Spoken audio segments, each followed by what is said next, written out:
Okay. Well, you sent all the ice and the crazy weather to us because we're getting pelted with sleet and freezing rain and everything else. I'm sorry, but I'm going to go like the people have been putting all on social media. Y'all are used to this. It's okay. No. Handle it. It's all good. No. That's exactly what everyone kept saying. I mean, now you know what we feel like and all, but y'all have power and y'all have water. So far, but if it keeps going like they're talking for the rest of the afternoon, it could be problematic. I drove back from North Carolina over the weekend and you might want to stop the recording. Oh.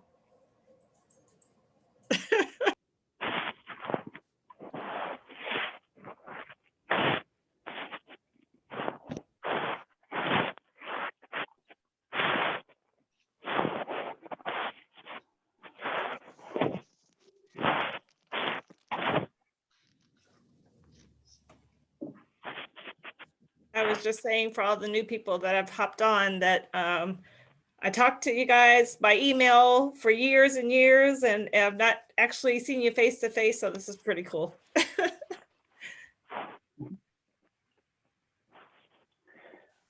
All right. Well, it is now 11 o'clock a.m. Eastern Standard Time. Hi, Simone. We're going to go ahead and get started. We have a lot of information to cover, so we're going to go ahead and get started. And people will join when they join. So I see people are coming in as we're speaking. All right. So hello, and welcome to today's training on the GRIP platform.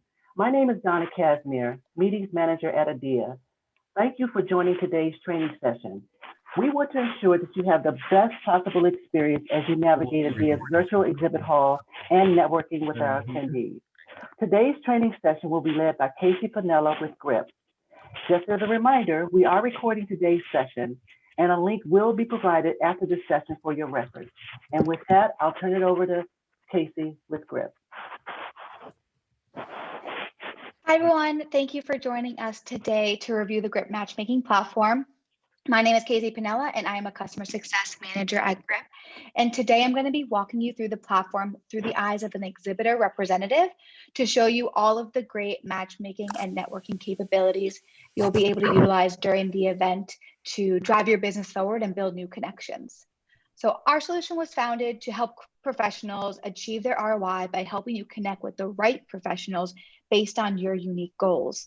And we do this by using our powerful matchmaking solution that utilizes artificial intelligence to serve smart recommendations of professionals to connect and meet with based on your individual preferences. So today I'm going to cover how exhibitor representatives can access the GRIP platform, how exhibitor representatives can set up their user profile, and then we'll discuss how we can network and schedule meetings within the platform. So if you have any questions at any time, please feel free to add them to the Q&A portion and we'll review that at the end. So now I'm going to go ahead and share my screen.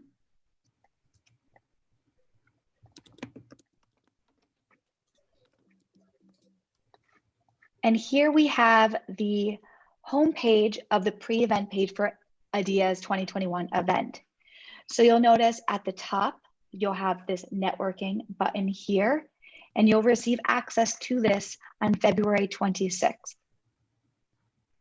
So when you first log in, you'll go to the top and you'll click on networking, and that is going to bring you right into the GRIP matchmaking platform that you see here. Yeah. The first time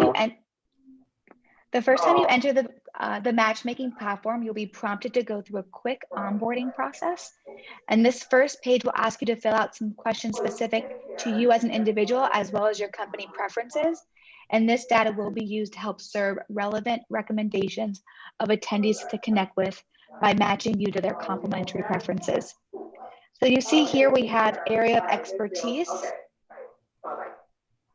I'm just going to pause right here. If I can ask everyone to have their microphones muted for the group, that would be helpful. Thank you. So here we have the first page of the onboarding process, very easy and quick process. You have area of expertise at the top. You'll be able to click in and select the areas of expertise that are specific to you. and you'll click Update. Next, you'll go into Company area of expertise and select what's appropriate for your company. And then you'll click Update, and you'll click Next to go to the next slide. Now, this second page is a simple data consent form asking you to allow GRIP to use your data anonymously for our research purposes to strengthen our AI solution. So you'll be able to toggle that on to consent and start networking. Once you complete that onboarding process, the first thing you'll want to do is to set up your user profile. So if you go to the top of the page and click on Profile, it'll bring you to your specific individual profile as an exhibitor representative of IDEA. You'll notice that some of this information will be pre-populated based off registration, but you'll have the opportunity here to go through and just make sure everything is up to date and accurate to who you are and fill in any information that may be missing. Your first name, last name, headline, and profile picture are the most critical aspects to have because that is what other professionals will see when you are being served as a recommendation to them and when you're first introducing yourself to a connection. So you want to make sure that is updated. To update your profile picture, you're just going to click on that little pencil and pull that picture from your desktop. Your headline will auto-populate as your job title and company if that was filled out during registration. And then if you scroll down, you'll see that information again, job title, company name, your location. You'll notice you'll see those 2 questions from the onboarding process populated here. And if at any time during the event you want to update those or revise them in any way, you can simply click into them and make the appropriate adjustment. And again, these 2 fields are really what's driving our AI solution. So the more up-to-date and specific to yourself, the better those connections will be. And then lastly, you have the option to add a summary of yourself.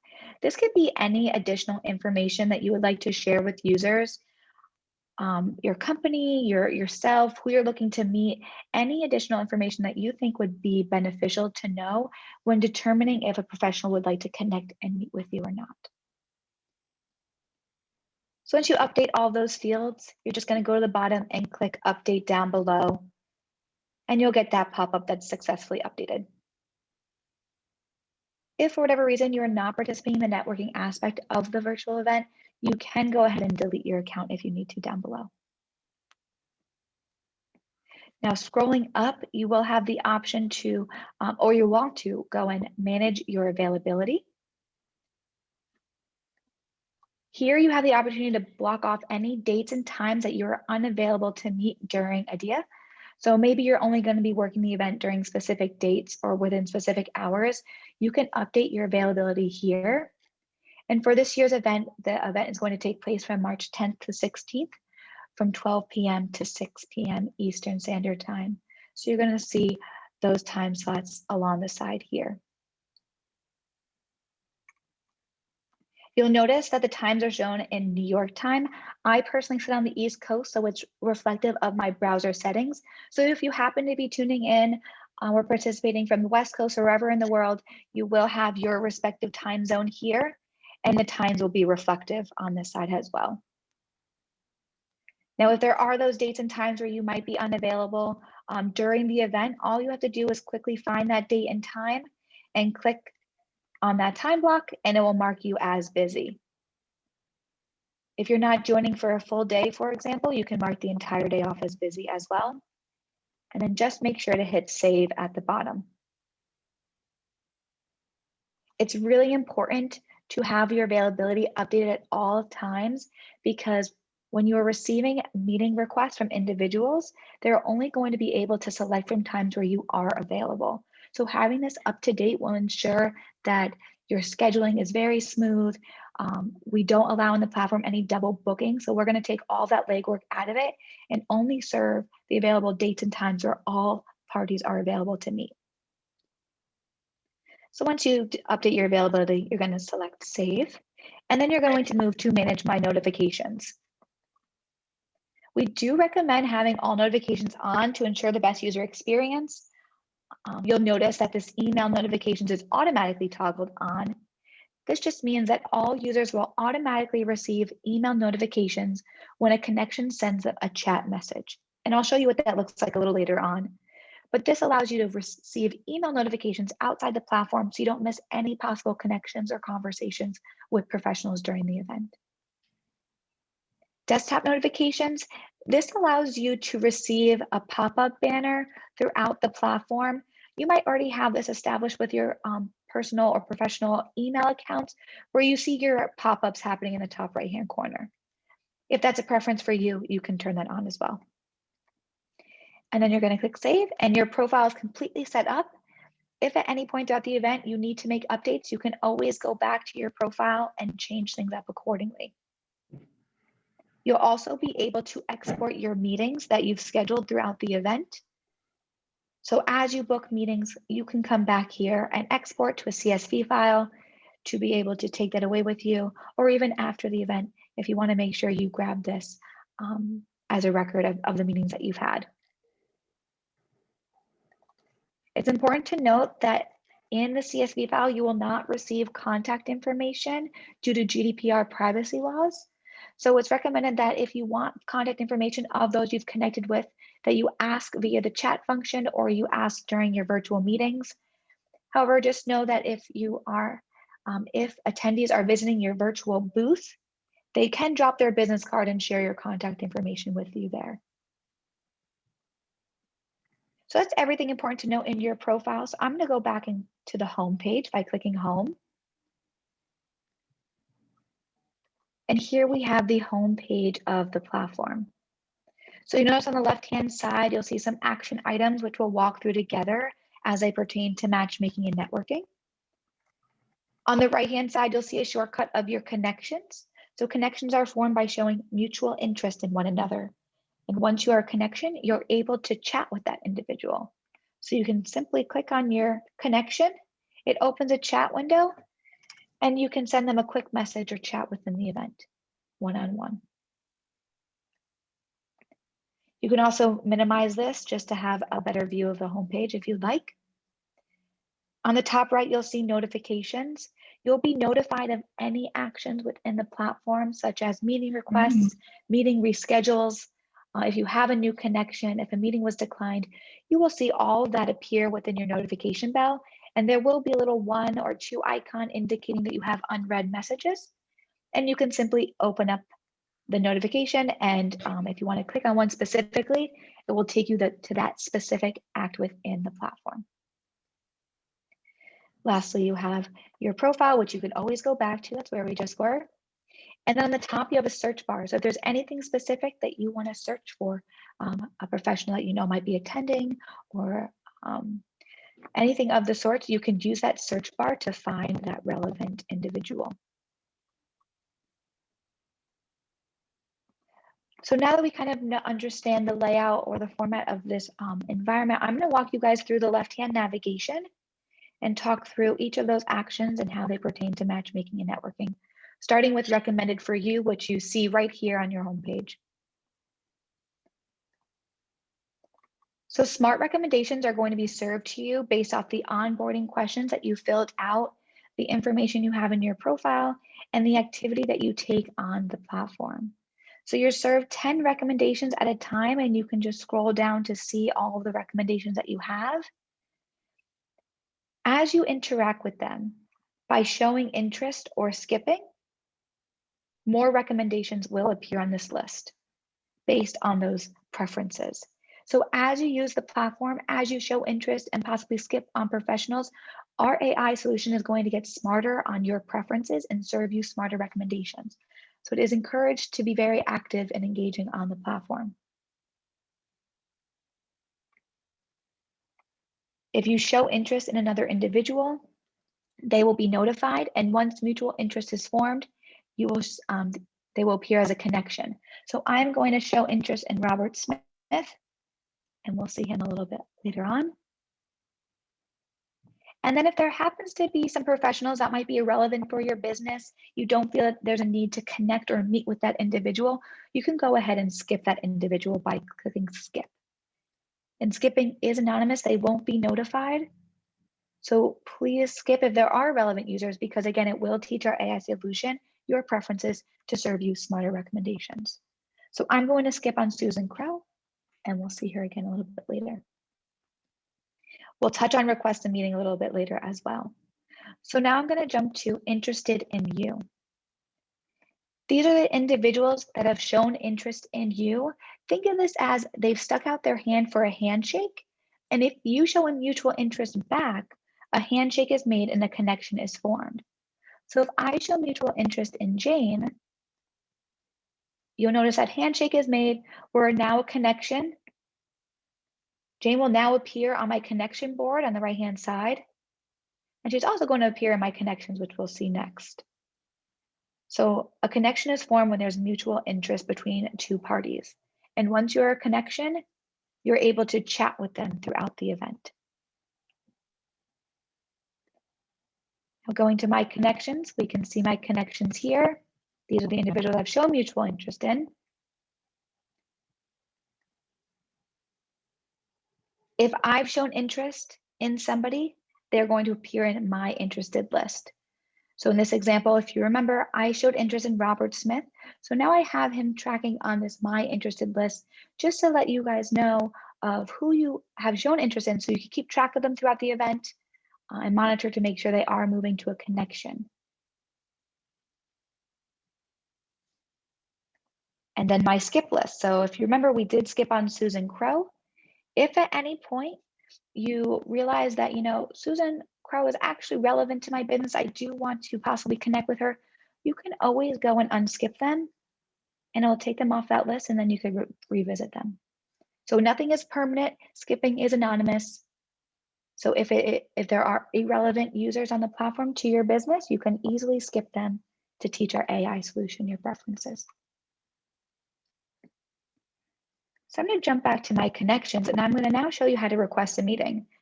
However, just know you can request a meeting with anybody within the platform. You do not have to be a connection. So you'll notice when we were at my recommended for you list, I did have that option to request a meeting with users. And here you see Susan has appeared once again. So I'll go ahead and actually request a meeting with Susan Crow. So I'm going to click on request a meeting and I'm going to get this drop down banner down below with the meeting details. So I'm requesting a meeting with Susan. If I would like to add additional users or invitees to that meeting request, I can do so by clicking the plus sign. And I can go in and find other users within the platform, other professionals that I want to join. Could be colleagues, could be friends from prior years, whoever is relevant to join that meeting, you can add them to that invite. But just know, as we identified here, you cannot remove someone from a meeting request once the invitation is set. So just make sure you're confident in who you're inviting. Otherwise, you will need to delete the meeting and resend it. All meeting requests can have up to 50 individuals, meaning the virtual meeting room will allow 50 participants to partake in that meeting. So if you have a big party that will be joining a meeting, you can invite them here by continuing to search for more names and pulling them up within the platform. Oh, let's go this myself. Do I have a Bob here? Well, as you add more names, here, Erica, Aaron, you will see them appear and you'll be able to add them to that meeting invite. You can add up to 10 individuals to start, because what the system is going to do, it's going to check everyone's availability to only serve you the dates and times where all parties are available to meet. So once you send that initial invite of 10 users and you need to add more, you can go back, open up that meeting and add more users as needed. If I scroll down, you'll see the dates and the times.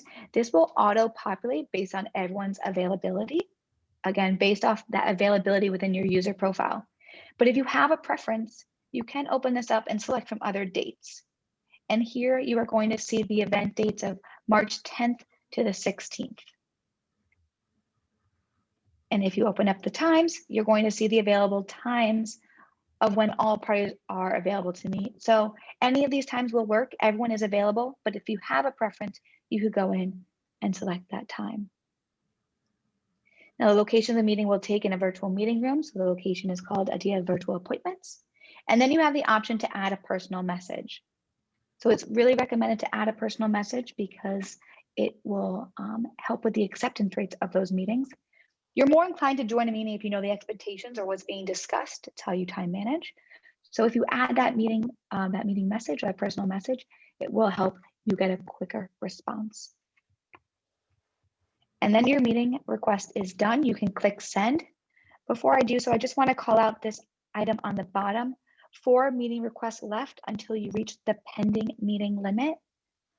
So as an exhibitor representative, you are allowed to have 5 pending meetings at any given time. So once users or professionals start accepting those meetings, you would earn back those credits and be able to send more.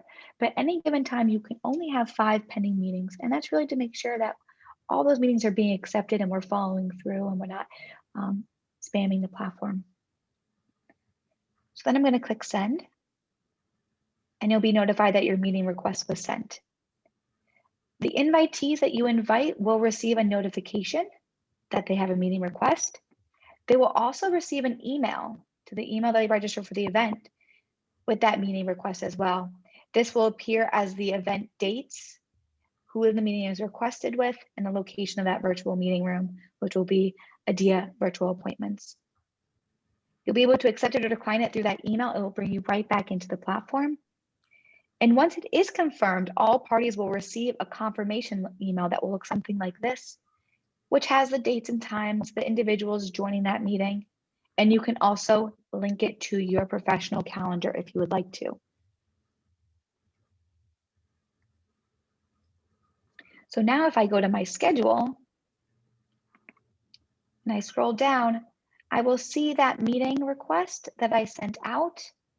I'm awaiting a response because I have sent out that meeting request with these individuals at these times on March 14th. If I need to reschedule or cancel, I can do so easily right here. And you'll notice that your schedule will start to populate with all your meetings for ADIA. So you'll notice on the right-hand side, some are, the statuses are confirmed, pending, or awaiting response. Pending meaning it's an inbound meeting request coming to me, and I have the option to accept it or decline it here. Confirmed meaning it is a confirmed meeting happening at these dates and times with these individuals. And you could click through the profiles to learn more about them if you'd like. But you'll notice in this example, this meeting is happening right now, and this virtual meeting room box has appeared and is illuminated. So I'm going to click into this virtual meeting room to show you that experience. 10 minutes before a meeting begins, all parties who have accepted the meeting will receive a meeting reminder via email. And then 5 minutes before the scheduled meeting is about to begin, this open virtual meeting room box will illuminate, allowing you to access the virtual meeting room.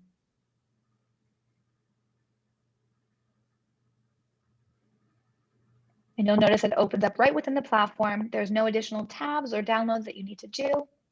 You'll have the option to turn your camera on and off, your mic on or off, share your screen, and view the people within the meeting. You'll have their profile details on the right-hand side, and you have this chat dialog box as well.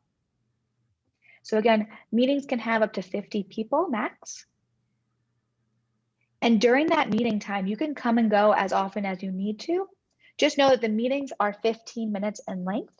However, if you feel that you need more time, you will not get kicked out once that time concludes. You can stay in as long as you want. Just be mindful of your schedule. And if you have meetings directly after, just be mindful that you don't miss those meetings. But you will not be kicked out of a virtual meeting room. So once you're done, it will close the meeting room, and then you'll be able to jump into your next meeting or attend a different aspect of the event, like an education session, for example. Next on this list, we have meet our attendees, meet our student attendees, and meet our ADIA staff. So these are basically just lists of all participants in those categories participating in the event. Outside the recommendations that we serve you based off the AI and your preferences, we do allow you to freely network within the platform, so you can use these lists to find relevant individuals for you to meet. So you'll be able to click into their profiles to see more details and request a meeting with them if you would like.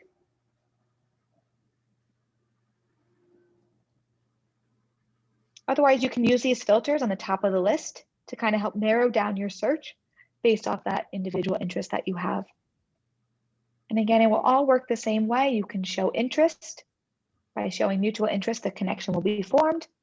By skipping on if they're relevant, which is an anonymous action, or requesting a meeting, which again, you can request a meeting with anybody within the platform. You do not need to be a connection. So here are the lists that we have for the event.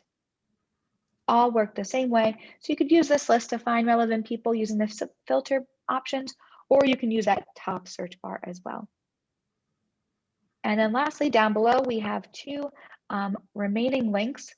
We have a return to lobby link, which will bring you back to the home page where we kind of started this demonstration today. And then we have a link for tech support. So if you do come across any, if you have any questions or need help in any way, you can click on this tech support link and it will automatically open up a blank email with our email address to contact us for help if needed.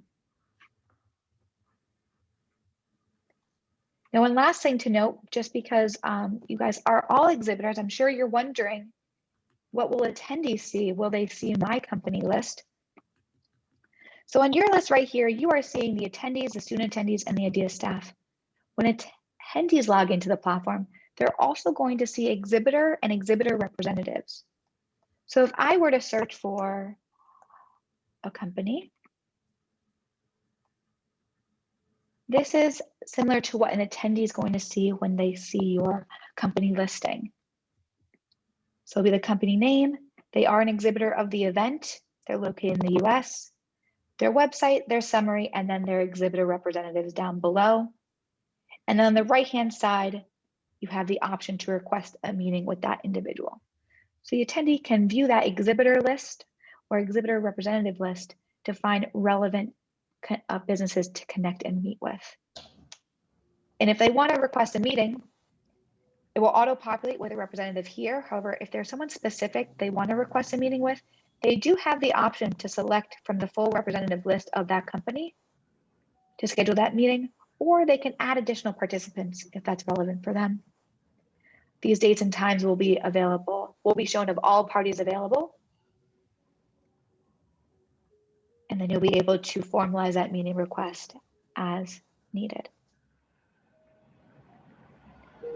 So I know that was a lot of information. I'm going to go back to the home page, and now we can open up for Q&A. I hope that was helpful. I will turn it over to the IDEA staff if they'd like to ask some questions from the group.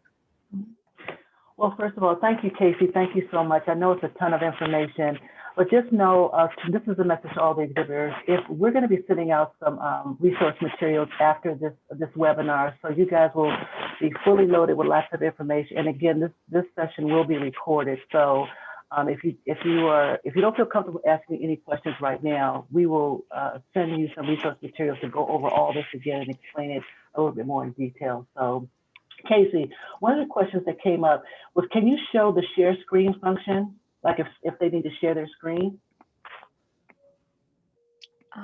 Yes, let's see if I can get into this meeting quick. So if I click on share screen, I'm going to have the option of what screen I like to share. I'm working on dual monitors, but I can share my screen. And you're seeing a double panel because I'm sharing the same screen, but that's as simple as it is.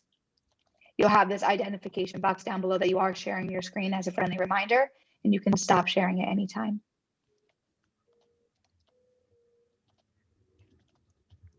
Got it. I hope that was helpful. And I have a question here also, Casey. It's kind of long, but I'll try to see if I can get it in. If we have multiple sales members attending virtually, how would members know if someone from our sales team already requested a meeting with an attendee? We wouldn't want to run into an issue where an attendee is getting a request from, say, 2 or 3 different salespeople from the same company. Does that make sense? Yes, I would recommend adding your colleagues to those meeting requests so everyone is aware of the meeting requests going out, since you can offer multi-user meetings. And that way everyone's on the same page. Doesn't mean that you all need to attend it. You can kind of self-coordinate as a company of who will lead that meeting. But I would recommend then, if you want to, add them to those meeting invites. or else you can obviously coordinate outside That's wherever perfect. you are managing your virtual booth. Yep, that's perfect, my friend. Another question we had just for the group, in case you guys aren't following in the chat, when do you suggest we start creating connections? And the answer to that with connections we encourage you to make your connections as soon as you have access to the platform. Yes, so they can start connecting, making connections and chatting with your connections as soon as you get into that platform. You will not be able to host or have any meetings until the event dates of March 10th to the 16th. However, once you get access to the platform, you can start to schedule those meetings. So you can kind of have that pre-schedule in place to hit the ground running on March 10th. Got it. And here's another question. We will have one person managing our virtual space on one day and a different person managing our virtual space on another day. Can multiple people manage our virtual space on different days or at the same time? So within the GRIP platform, everyone has their own unique identity or user profile. So in this example, I am logged in as myself, Casey Pinella. So this is my own individual profile. If I know I'm only going to be working the event on a specific date, I'd recommend going to my availability and blocking off the dates where I'm not going to be attending the event. That way I'm only going to receive meeting requests with those who, meeting requests on the days that I will be available and on the platform specific to GRIP. Pick up for the actual virtual platform portion of that to have multiple people managing your virtual space at the same time. So there should not be an issue of you having to hand off from day to day or to have multiple people managing your virtual booth at the same time. Excellent, excellent. Thank you, Brandy. Thank you, Casey. Another question I have, is there a way to save chats after a meeting or do we copy paste? Within the GRIP platform, there is not a way to archive your chats. So if there is important information, please make sure to take that with you after the meeting. Another important thing to note is that within the GRIP platform, you can share, if you want to share collateral during your meetings, you will need to have all of your data, all your collateral web-based, meaning it's housed on Google Drive, Box.com, or Dropbox, whatever platform that you use. And you can easily use that chat box to send those URLs to review documents together, but there's no way to send PDFs through the platform. Great. Okay, so I have another question. I understand that this is an individual profile, but can you show the booth for an organization staffed by multiple people? So If I go to, go ahead, Brandy. Casey, because this one is actually in reference to the virtual platform. So I'm going to show you what a demo site looks like, because currently the actual IDEA site is still under construction and not yet available. But I will show you what a demo of that site will look like. So if you just give me 1 second to get set here and share my screen.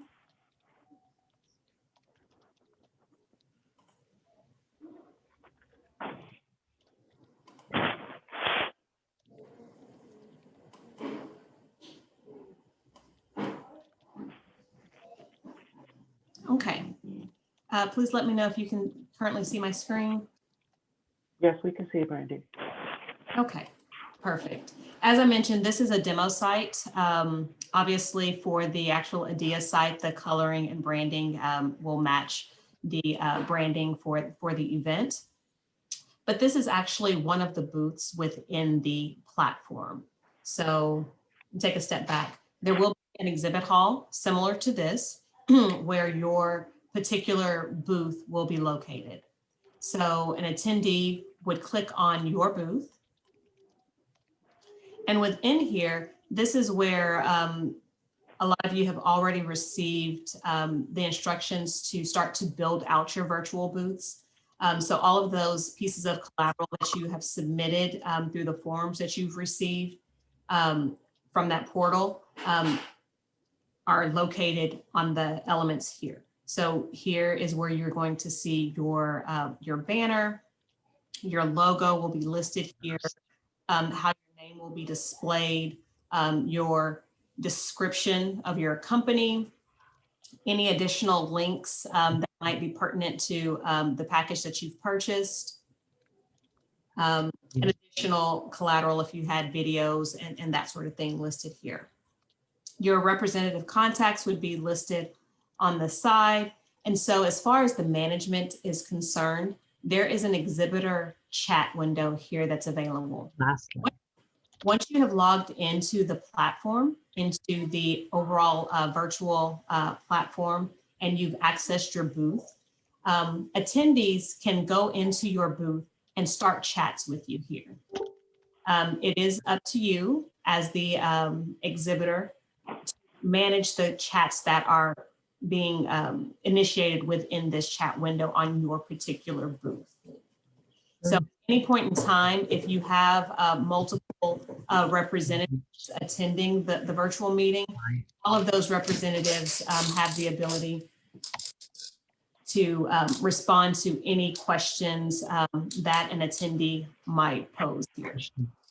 Does that help?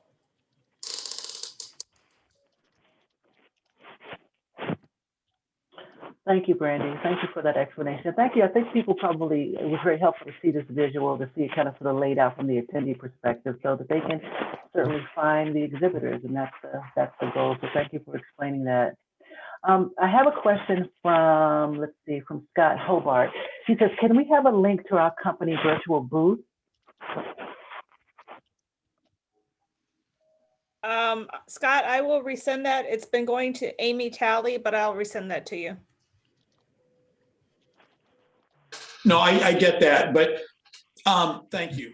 What I'm looking for is we've built a virtual booth for all of these virtual, you know, ADIA and ADA and Hinman and, you know, Chicago Midwinter. We have a Procter & Gamble virtual booth that has our videos, all of our offerings, everything that you can imagine. Can we have a link to that booth from this platform so that the attendees would click on it and they would go to our booth and get all the information that's available?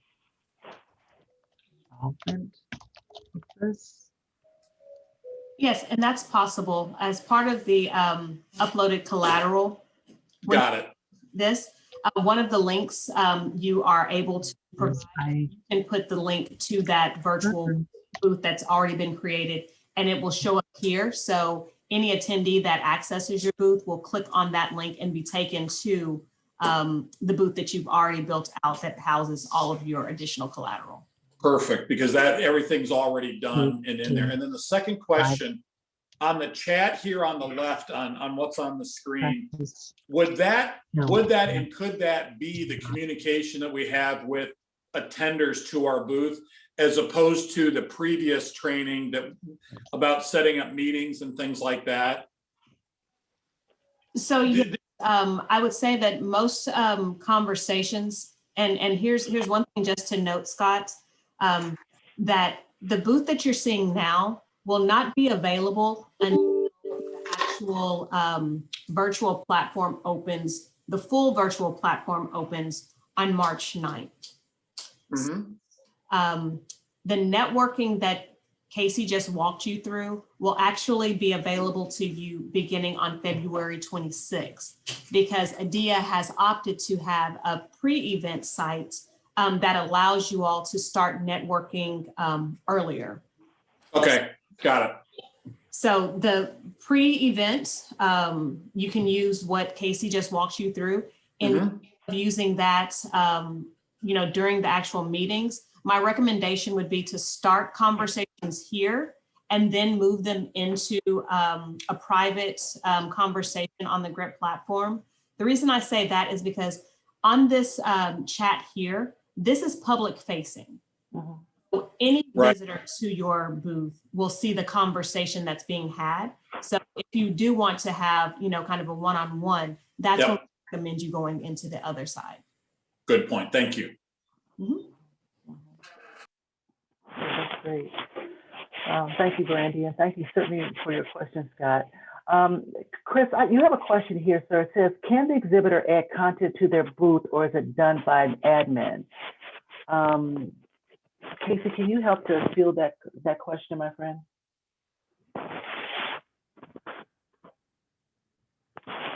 So in regards, can you repeat that again? They're asking Sure. if there's an admin in place. So in other words, the question is, can the exhibitor add content to their booth, or is it done by an admin? Actually, that's not a grip question. That's on the platform side. So I'll fill that one for you, Donna. Okay, sure. Thank you. No problem. The exhibitor does have the ability to add content to their booth. So the forms that were sent out to you, so you have access to a portal link that you should have received. If you have not yet received it, you should be receiving it soon. But just where you have added the pieces of collateral that build out, the booth that I just showed, that I was just sharing, you do have access to continue to add content there or change out content. There actually is a deadline to make some of those last minute changes that Simone and or Donna will be able to share with you. But those, all of that additional content can be added directly by the exhibitor utilizing that portal link that's sent to you. I have sent that link out several times to all the exhibitors to upload their information. If you have any questions about that link, you can email me. But the deadline is Monday by close of business. So that only gives you a couple days. But that information's been sent out several times.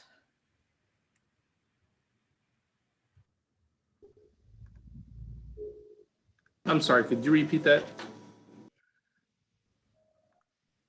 The link to set up your booth with your content has been sent out several times by me. You should have received the link to do that, but the deadline is Monday, close of business.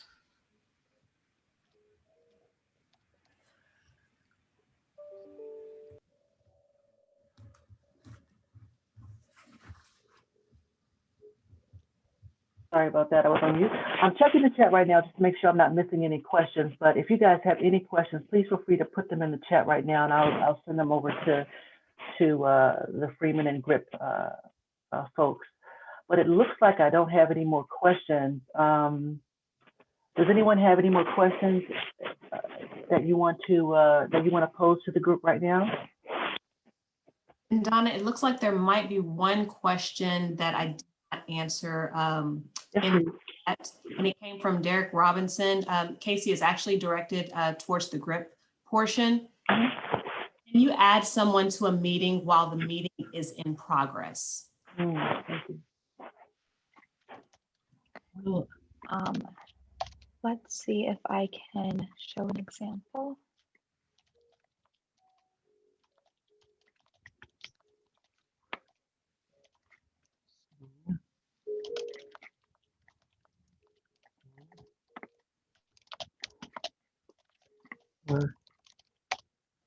One moment, I'm just trying to Possible? check my dashboard. You like really?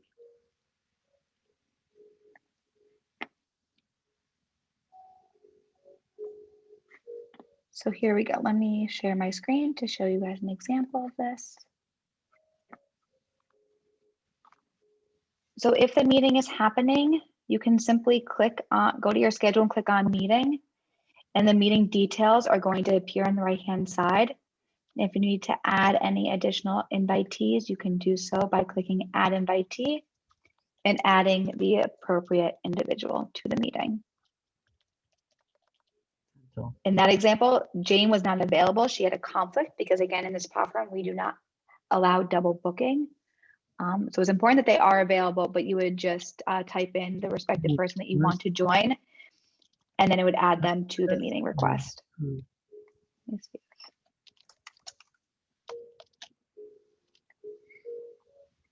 As well. But yeah, if you click on the meeting from your schedule and then go to add invitee, you'll be able to add them to that meeting that's happening now. Excellent. Thank you, Casey. No problem. Sorry, my demos are all overlapping, so not available. They're not available. It's My okay. test users.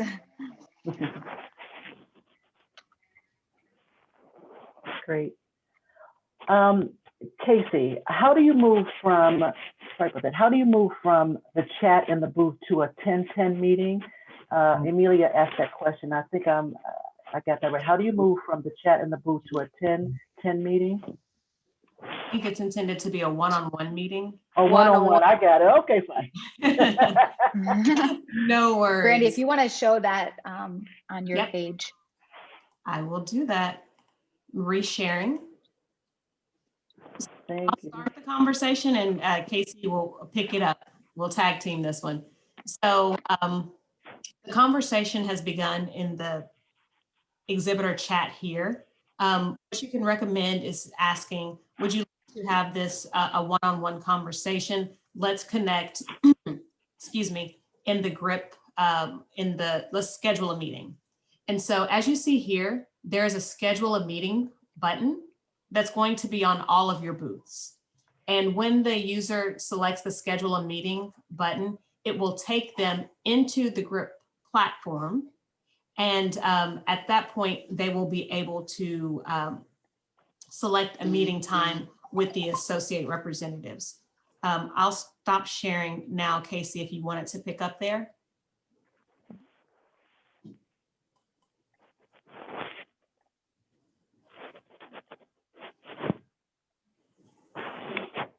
So if I clicked on schedule a meeting within the virtual booth that Brandy just showed me, I will be navigated directly to that company's page within Grip, where then I'll see those meeting request details on the right-hand side. So in her example, the company in the demo buyer was AnyFest. This would be AnyFest company page, all my request to meeting details on this side. I can just go through this prompt quickly and click send. Installation.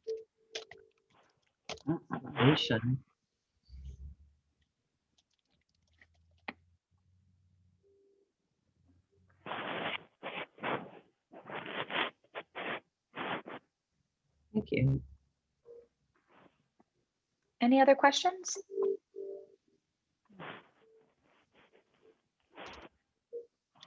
I have a question. So to clarify, I guess I'm still a bit confused. So if I were to schedule a meeting, I will be directed away from the booth when I go into that one-on-one meeting. But then, so essentially, in order for our booth to continue to be open, if you will, then I would need to have a colleague managing the virtual booth and the chat. Is that correct? So because when you navigate to have that one-on-one meeting, it's actually going to open in a separate tab on your screen. So it's a separate window. So your virtual meeting will happen in one tab, and then you would have your actual virtual booth in the original tab of the virtual platform. Yes, you would need to have someone manning the booth, if you will, while you're having a one-on-one conversation, because again, attendees can still be accessing your booth and trying to connect with you via the chat that is on that booth. When you are done with your one-on-one meeting, there is functionality that shows you how to get back to the virtual platform. And that's also one of the navigation buttons in that left panel that Casey has shown.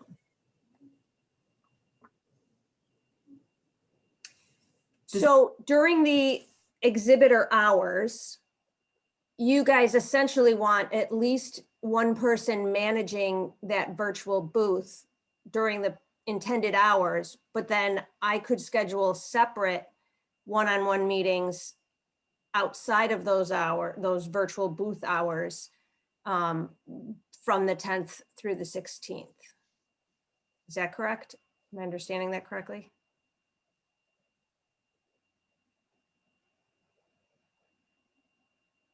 Simone and Donna, I think that's directed more at you as far as how you would like them to manage those booths during those hours. Yeah, and that is correct. I think that question came from Becky. Becky, yes, you can, exhibitors can schedule meetings with attendees, from Wednesday, March the 10th through the 16th from noon to 6. So outside of the designated exhibit show hours, you can set up meetings anywhere, not anywhere, but from March the 10th through the 16th from 12 to noon, from noon to 6 p.m. Thank you. You're welcome.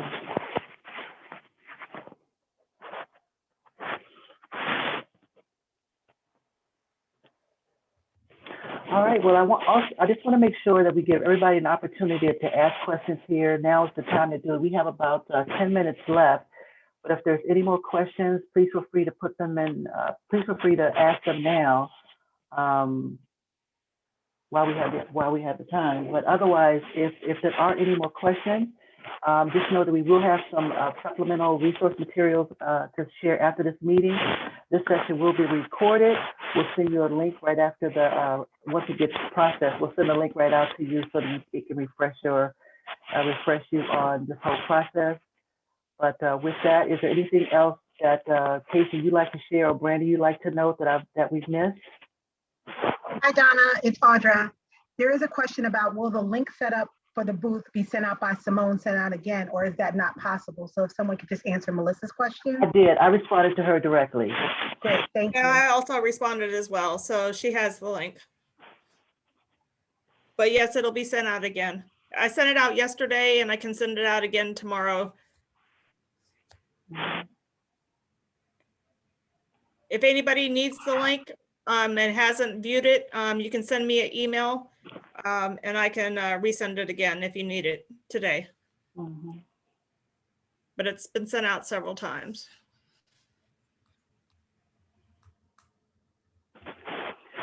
All right, well, I don't see any more questions in the chat box. So if there aren't any more questions, I want to thank you all for joining this webinar, and certainly do look forward to a great, successful virtual exhibit hall. I know we're all navigating this environment and there's some challenges, but I'm 100% sure that it's going to be a great success. So thank you again for joining, and we will talk to you guys soon. Thank you. Thank you. Thank you, everyone. Thank you. Have a good day.